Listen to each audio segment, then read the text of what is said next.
नमस्कार, म ललित गुरुङ। म यहाँ ताप्लेजुङको सेली घरको प्रोभाइडर हो। मैले यो पसल लामो समयदेखि व्यापार गरिरहेको छु।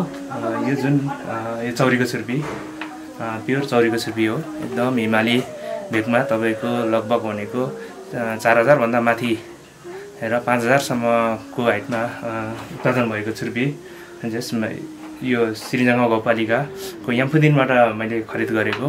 यो मैले मेरो साथीहरूबाट धेरै लामो समयदेखि नै कारोबार गरिरहेको छु। यो बनाउने यो सबै लिएर साथीहरूलाई आइडिया दिएर अब यो फुल्लेको बिग्रिएको नबनाइकनमा एकदम राम्रो तरिकाले बनाउनु भनेर माथिबाट खरिद गरेर हामी यहाँ झार्छौँ।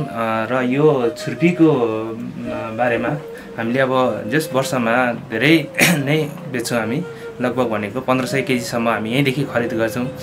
जुन पाहुना अतिथिहरूलाई सबैले यहाँ ताप्लेजुङमा आउने अतिथि र हाम्रो यहाँ विभिन्न पर्यटकहरू स्थल भएको कारणले यहाँदेखि अब फर्किनेहरूले र कोसेली र विदेश लानेसम्म तपाईँको हामीले यहाँदेखि नै यसलाई यो छुर्पीलाई सफा गरेर मसिनो काटेर यसलाई हामी प्याकिङ गरेर यसलाई लान सकिन्छ। र विभिन्न ठाउँ काठमाडौँ, धरान, झापातिर पनि यसको व्यापार एकदम राम्रो छ।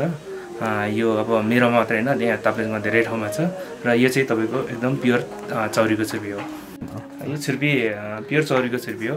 म चौरीकै छुर्पी मात्र बेच्छु, किन भन्दा ताप्लेजुङको चौरीको छुर्पी एउटा प्रख्यातको पहिलेदेखि एउटा प्रख्यात रूपमा भएको कारणले यसलाई अब यसको दाम चाहिँ तपाईँको गाईको छुर्पीभन्दा अलिकति माथि छ।